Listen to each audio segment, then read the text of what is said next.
اور نون پر ختم ہونے والے اسم مؤنث، مگر اسم رحمان کی وجہ سے دونوں میں ٹکراؤں کی صورت میں کس اصول کو مانا جائے گا؟ مدارس میں پڑھائی جانے والی صرف و نحو کے مطابق عربی زبان میں ہر ایک اسم مذکر ہی سمجھا جائے گا جب تک اس اسم کا مؤنث ہونا ثابت نہ ہو جائے۔ جو اسم مؤنث معلوم ہوگا تو اس کے مقابل دوسرا خود بخود مذکر ہوگا، یعنی پہلے مؤنث کو جانا جائے گا۔ مؤنث کو دو اقسام میں تقسیم کرتے ہیں۔ پہلی، حقیقی مؤنث، وہ مؤنث جس کے مقابل مذکر موجود ہو، جیسے ماں کے مقابل باپ، بیٹی کے مقابل بیٹا، بہن کے مقابل بھائی، عورت کے مقابل مرد۔ دوسری، غیر حقیقی مؤنث۔ غیر حقیقی مؤنث عربی زبان میں زیادہ ہیں کیونکہ ان کے مقابل مذکر موجود نہیں۔ عربی میں سما مؤنث ہے، اس کے مقابل کوئی مذکر موجود نہیں۔ عربی میں زمین یعنی الارض بھی مؤنث ہے، جس کے مقابل کوئی مذکر موجود نہیں۔ پھر غیر حقیقی مؤنث کی دو اقسام کی گئی ہیں۔ پہلی، علامتی مؤنث، جس میں مؤنث کی کوئی علامت پائی جائے۔ علامتی مؤنث کی تین اقسام ہیں۔ پہلی، جن کے آخر میں الف ممدودہ آئے، یعنی وہ الف جس پر حمزہ اور اس سے پہلے زبر ہو، وہ بھی مؤنث ہوگا، جیسے صحرا عربی کے اندر مؤنث ہے مگر ریگستان اردو میں مذکر ہے۔ دوسری، جن کے آخر میں الف مکسورہ آئے، یعنی چھوٹی یہ اور اس سے پہلے کھڑی زبر ہو، جیسے موسیٰ، عیسیٰ، سلمہ، صغرا وغیرہ۔ موسیٰ نام تو مؤنث ہے لیکن جس کا نام ہوگا وہ مذکر ہوگا۔ تیسری قسم، جن کے آخر میں تائے مربوطہ یعنی گول تا آتی ہو۔ اسی وجہ سے عربی میں کمرہ، پنکھا اور لڑکوں کا نام اسامہ آخر میں تائے مربوطہ کی وجہ سے مؤنث ہیں، جبکہ یہ سب اردو زبان میں اسم مذکر ہیں۔ یاد رہے، عربی زبان میں 85% اسما گول تا والے ہیں، اس کے علاوہ کچھ ایکسیپشن بھی ہیں۔ دوسری، سمائی مؤنث، اسے 6 حصوں میں تقسیم کیا گیا ہے۔ یہ وہ ہوتی ہیں جن کے اندر مؤنث کی نہ کوئی علامت ہوتی ہے، نہ ہی اس کے مقابل کوئی مذکر ہوتا ہے، لیکن عرب اسے مؤنث بولتے ہوں، مثلا ہوائیں، مشروبات، آگ کے سب نام، مثلا نار، جہیم، جہنم وغیرہ۔ جسمانی اعضاء جو جوڑی کی شکل میں ہوں، جیسے ہاتھ، بازو، کاندھے، آنکھیں، پیر، ٹانگیں، کان، سب مؤنث ہوں گے۔ سورج اردو زبان میں مذکر ہے اور عربی زبان میں مؤنث ہے۔ اس کے آخر میں نہ تائے مربوطہ ہے، نہ الف ممدودہ ہے، نہ الف مکسورہ ہے، مگر چونکہ عرب اسے بطور مؤنث کہتے ہیں تو عربی پڑھتے وقت اسے مؤنث ہی سمجھا جائے گا۔ پھر عربی زبان میں شہروں، ملکوں کے نام مؤنث ہوتے ہیں، جبکہ اردو میں مذکر، اور متفرق میں باقی سب جیسے نفس، دار، سما وغیرہ مؤنث ہیں۔ یونیورسٹی کے اردو کے ایک پروفیسر صاحب اپنے چینل پر بنا کوئی اصول بتائے فردن فردن الفاظ کی تذکیر و تانیث کے اسلوب وضع کرتے رہے۔ سب کی طرح جزویات در جزویات اسما کو کیٹیگرائز کرنے میں وقت صرف کیا۔ اللہ اور اس کے صفاتی نام، فرشتوں، ہواؤں، آگوں کے نام، مشروبات کے ناموں کے علاوہ اسما کی ایک لمبی لسٹ جنہیں فردن فردن مذکر مؤنث میں تقسیم کر رکھا تھا، جنہیں ویسی ترتیب میں یاد رکھنا ممکن نہ ہے۔ مستقبل کے نامعلوم اسما جن کے نام نہیں رکھے گئے، ان کے بارے یہ بھی بتانے سے قاصر ہیں۔ بہن کا مذکر بھائی ہوگا یا بہنوئی، یا دونوں میں سے کوئی بھی لکھنے بولنے کی اجازت ہے، یہ بھی گول کر گئے۔ مدارس اور اسکول کالجز میں پڑھائے جانے والے اسلوب پر چند سوالات ذہن میں آتے ہیں۔ ناؤنز کی تذکیر و تانیث کی تقسیم صرف زبان کے حروف اور الفاظ تک محدود رکھنے کا اصول اردو زبان دانوں اور مدارس کے اساتذہ نے کہاں سے سیکھ کر نافذ کیا؟ اگر تذکیر و تانیث کے اسلوب حروف اور الفاظ ہی نے طے کرنے ہیں تو کیا ان حروف اور الفاظ کی ایجاد سے پہلے انسان مذکر مؤنث کے فرق سے نابلد تھا؟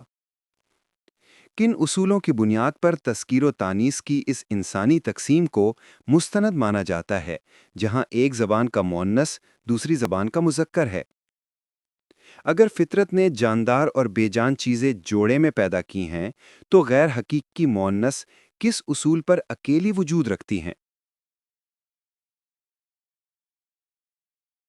بہن کا مذکر بھائی ہوگا یا بہنوئی، کس اصول اور کس قاعدے کے تحت کون فیصلہ کرے گا؟ اگر ماں کا مذکر باپ، چچا کی مؤنث چچی، خالہ کا مذکر خالو،